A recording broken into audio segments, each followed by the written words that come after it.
Hello बच्चों, let's read this question. The question says assertion: if a positron and an electron are placed in same uniform electric field, they experience same acceleration. Reason: electric force on a test charge is independent of its mass. Option first: both assertion and reason are correct, and reason is the correct explanation of assertion. Option second: both assertion and reason are correct, but reason is not the correct explanation of assertion. Option third: assertion is correct, but reason is incorrect. Option fourth: assertion is incorrect, but reason is correct. तो इस question के अंदर हमें assertion में बोल रखा है कि यदि पॉजिट्रॉन एंड इलेक्ट्रॉन को सेम यूनिफॉर्म इलेक्ट्रिक फील्ड के अंदर प्लेस किया जाए तो वो सेम एक्सीलरेशन एक्सपीरियंस करते हैं। रीजन इसका क्या दे रखा है कि इलेक्ट्रिक फोर्स जो होता है टेस्ट चार्ज के ऊपर वो इसके मास से इंडिपेंडेंट रहता है। तो बात करते हैं की कंसेप्ट की। तो यदि बात करें की कंसेप्ट की तो की कंसेप्ट के अंदर हम लोग डिस्कस कर लेते हैं कि कोई भी चार्ज्ड पार्टिकल यदि इलेक्ट्रिक फील्ड के अंदर रखा गया है तो उसके ऊपर फोर्स कितना अप्लाई हो रहा है। तो force on A charged particle, force on A charged particle ये कितना लगेगा ये हम देख लेते हैं। इसको मैं शो कर देता हूं एफ ई से, क्योंकि इलेक्ट्रिक फील्ड के द्वारा फोर्स अप्लाई किया जा रहा है तो इसकी वैल्यू हमारे पास होगी Q into E. Q is the charge and E is the electric field.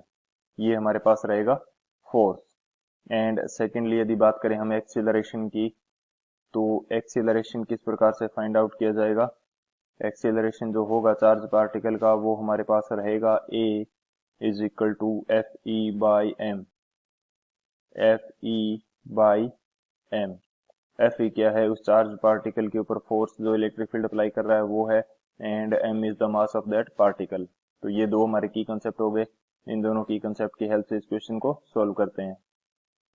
Solution की यदि बात करें तो हमें क्वेश्चन के अंदर दे रखा है कि एक पॉजिट्रॉन एंड एक इलेक्ट्रॉन, इन दोनों को हम सेम यूनिफॉर्म इलेक्ट्रिक फील्ड के अंदर रखते हैं। तो ये मैं अज्यूम कर लेता हूं कि मेरा यूनिफॉर्म इलेक्ट्रिक फील्ड है, ये मेरा यूनिफॉर्म इलेक्ट्रिक फील्ड है।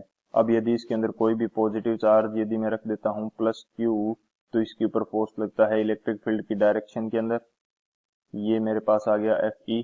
एंड यदि मैं नेगेटिव चार्ज Q रखता हूं तो इसके ऊपर फोर्स लगता है in the opposite direction of electric field.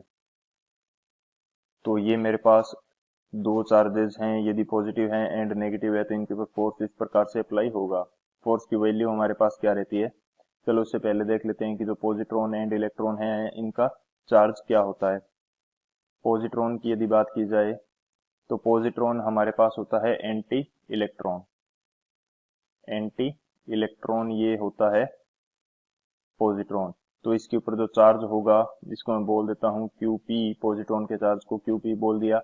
तो ये हमारे पास होता है प्लस E के इक्वल। E हमारे पास क्या है, इलेक्ट्रॉन का चार्ज। एंड यदि बात की जाए Q इलेक्ट्रॉन की तो ये हमारे पास होता है माइनस E के इक्वल।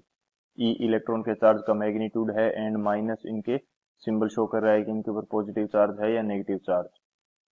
सो पॉजिट्रॉन हमारा पॉजिटिव है एंड इलेक्ट्रॉन हमारा नेगेटिव है, एंड जो चार्ज है इसका मैग्नीट्यूड दोनों के ऊपर सेम है।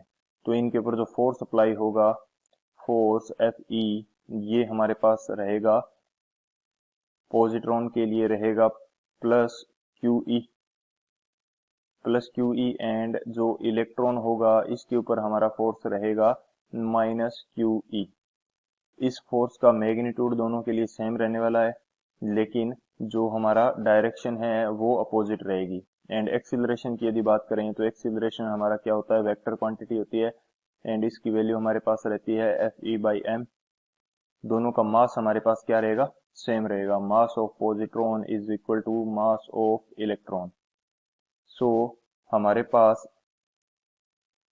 जो एक्सीलरेशन का मैग्नीट्यूड आएगा, क्योंकि फोर्स का मैग्नीट्यूड सेम है, तो एक्सीलरेशन का जो मैग्नीट्यूड आएगा ये तो हमारे पास आएगा same for electron, and acceleration का जो मैग्नीट्यूड है फॉर पॉजिट्रॉन ये दोनों आएंगे सेम, लेकिन इनकी डायरेक्शन क्या होगी, अलग अलग। यदि इनको रेस्ट से रिलीज किया जाता है तो ये एक दूसरे के अपोजिट डायरेक्शन में मूव करेंगे। तो यहाँ से जो हमारा असर्शन है ये तो इनकरेक्ट हो जाता है, क्योंकि जो एक्सेलरेशन है वो वेक्टर क्वांटिटी है, एंड वेक्टर क्वांटिटी के साथ में डायरेक्शन देखना इम्पोर्टेंट है। तो ये जो हमारा असर्शन है ये इनकरेक्ट हो जाएगा। अब बात करते हैं रीजन की, कि रीजन हमें क्या दे रखा है इस क्वेश्चन के लिए, कि जो टेस्ट मास है उसके ऊपर इलेक्ट्रिक फोर्स जो होगा वो इसके मास के ऊपर डिपेंड नहीं करता।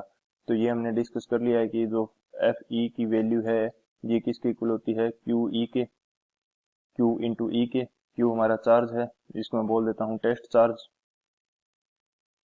टेस्ट चार्ज, सॉरी ये टेस्ट की स्पेलिंग से कर लेते हैं, ये हमारा क्या है, टेस्ट चार्ज है। तो ये जो फोर्स है ये इसके मास के ऊपर डिपेंड नहीं कर रहा, तो हमारा रीजन करेक्ट है, लेकिन हमारा असर्शन क्या है, रोंग है। तो बात करते हैं कौन सा ऑप्शन हमारे पास करेक्ट होगा।